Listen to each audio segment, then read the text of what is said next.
the third week of the Premier League is just a few hours away, basically. And we've got some really exciting fixtures that we're going to discuss. We kick things off with a pretty interesting match as high-flying Arsenal take on high-flying Seagulls, Brighton, I guess. So that's going to be an interesting clash. Rohit, what are your thoughts on this one? Will it be a walkover for Arsenal, or have Brighton showed us something, that says that they might get something at the Emirates? Depends on if the guy with the seagull mask is sitting behind Arteta or not. No, but I think Brighton are doing really well, right? I think they've really invested all the Caicedo money and all of the other money they got pretty smartly. So I think their team is set up to succeed, right? They've been playing good football. They won the last two games. They have a 31-year-old manager, right? Yeah, yeah, That's yeah. pretty cool. So I think it's going to be a good game. Arsenal should prevail because they also completed the signing of Mikel Merino in Mhm. midfield, a pretty complete team right now. But I think Brighton are going to give them a run for their money. Yeah, I think Brighton's had a bit of a resurgence, at least for the start of the season. They let De Zerbi go, and they've got this manager, and I'm going to really mess up his name right now. It's Fabian Hurseler. Oh, yeah, I Uh, say that Hurseler. that's okay. He would mess up your name also if you asked him True, to. true, true. It's very interesting to see the Brighton team, though, because you've got this really great mix of upcoming talents, and then you've got one stalwart in James Milner, Yeah. who's still doing really good stuff. I mean, he's what, Yeah. 36, 37, I believe. 37. He's like 6 years Wow. older than his manager. Oh, that's insane. And they've got Mitoma, they've got João Pedro, they've got Jakub Minte, who's been really good at the start of the season. And Danny Welbeck is leading the line still. So Yeah. it's really interesting. They've shifted so much. They had, as you said, Caicedo and Fernandez. Now they've got a midfield of Gilmore and Milner. Gilmore might not stay at the club much longer. I think he's off to Napoli or some other club. But yeah, it'll be interesting. And as you rightly said, And yeah, sorry. yeah, one more player I'm excited about. They got this left back, Turkish left back from Fenerbahce, Oh, yeah, yeah, yeah. Ferdi Kadioglu. He's Correct. supposed to be really good. Yep, yep. So 100% he'll be sold to another Premier League club next season for 80 million, 90 million. Where are the scouts? Possible. Where are the Yep, scouts for the yep. bigger teams? Yeah, so it's going to be interesting. Arsenal looked imperious in the first two games. I mean, the defense again is stronger with Calafiori coming in. So kicking the Premier League off with that match is, I think, a really tasty affair. I think the fans should expect a really good game because both teams like to play attacking football.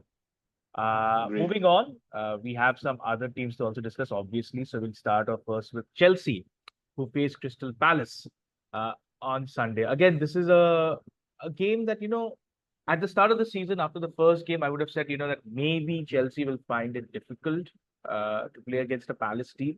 But then what did they do at Wolves? I mean, that was something totally unexpected and I don't know. I couldn't make head or tail out of it. How could you score 6 goals away at Wolves?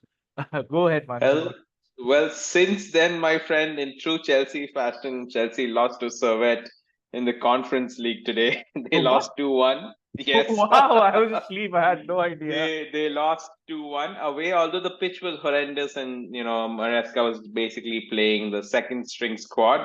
But Hmm. still, that's no excuse for such a expensively assembled team to lose to basically much smaller team from Switzerland. But that's what you get with Chelsea, ups and downs. But I think again, this is going to be a good game. I think Crystal Palace have a decent squad, although I think they're going to have a really hard time replacing Michael Olise Hmm. and the impact he had in crucial games. They've tried to replace him. I think they are getting Eddie Nketiah from Arsenal, so Yeah. he might be good. But I mean, I think Chelsea should prevail, but I think it's going to be a close game. And as last time, I'm really looking for Chelsea to not concede. Because even in the game against Wolves, right at the end of the first half, things were looking very sticky for Chelsea because Wolves were on the ascendancy. I think they made some pretty big errors, Wolves, in the second half, and Chelsea got away with it. But I think again the Chelsea defense and defensive aspect of the midfield is suspect. So I think it's going to be a close game. Yeah. Yeah. And we also need to obviously talk about Manchester City, simply because they're in the running for the Premier League title again. They've got a tricky fixture at West Ham, and that's been a club where they have struggled at times. Uh, what are your thoughts? I think City still look decent But I just don't see them being that assertive as Arsenal have been. Sure, the first game it was against Chelsea and they won, but that was a new look Chelsea, and then they just dismantled Ipswich, which that's expected, right? You expect City to dismantle newly promoted sides. So maybe this is another test for Man City. I don't know. What are your thoughts? Yeah, I think West Ham is one of our dark horses, right? In the prediction episode, we said, them and Aston Villa are going to be the ones pushing the, traditional top four or top six per se. They've invested well. I think the big question here is going to be, are they going to be able to stop Erling Haaland, right? That's the main question. If you stop him, he's scoring hat trick after hat trick. If West Ham can stop him, they have a decent chance again. They have a good attacking threat in terms of Mohamed Kudus, Lucas Paqueta will try to run away with the ball when the referee's not looking. Right? But again, this is going to be a good game. I really hope West Ham kind of stand their ground and don't kind of give in to Man City, which a lot of teams do. And I hope it's a good game. Yeah. And to wrap it up, we've got the big one. It's Manchester United versus Liverpool, the battle of the two baldies. We've got Ten Hag versus Arne Slot. Yeah, it is. That's what it's been built up as. Battle of the Baldies. That's The a good battle of one. the baldies, El Baldico. You want to call it that? I don't know, man. Go ahead. So it's really interesting because Manchester United again are very inconsistent. There have been talks about the players not fitting at times, things just not clicking for them, especially after that Brighton loss. Whereas Liverpool, although they haven't blown everyone away with the football, they've looked a lot more measured and assured than during the last few months of Jurgen Klopp's reign. I mean, us not conceding those early chances at the start of a match, that's a big positive for me. And then, we've been playing really good football at times. I'm not saying the entire 90 minutes.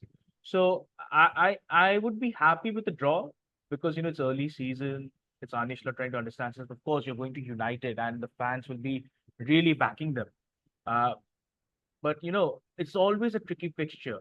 You can't always say that these games can be like Liverpool's going to win easily. So I'm interested to see how we do under that kind of atmosphere and against a big rival team of ours.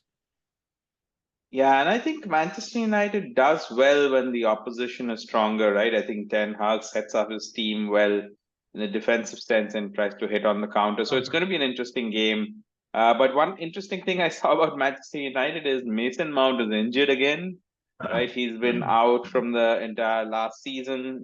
We got a lot of money from him, Yeah, 55 million, right? And then it seems like we got a good deal because he's been injured most of the time. Although he's a good player, I obviously don't want him to be injured, but he's had a tough time. Feel bad for him. But I think Liverpool should win pretty easily going into the game. I think Liverpool have shown good form, consistency of play, which Ten Hag hasn't been able to achieve after I don't know how long, 3 years he's been at the club or something. Yep, yep. Yeah. Let's see. But again, like we said, right? You never know. At Old Trafford, they can pull the cat out of the bag, so to speak. Yeah. But I think Liverpool are firm favorites. I'm going to say in this marquee fixture, it's going to be at least a 2-1 win to Liverpool. Let's see. I'm interested to see if Federico Chiesa gets some time on the pitch. I don't think he I will doubt because it. yeah, I doubt. Yeah. But that's an amazing story, and we'll discuss that in the next episode. So that's pretty much it when it comes to our Premier League preview. We just look at the big teams and expect some goals and everything, but we've got other things coming up. So do stay tuned for that. And again, like, share, subscribe, comment on our podcast episodes. We love hearing from you, and we'll see you in the next episode. Bye bye. Bye bye.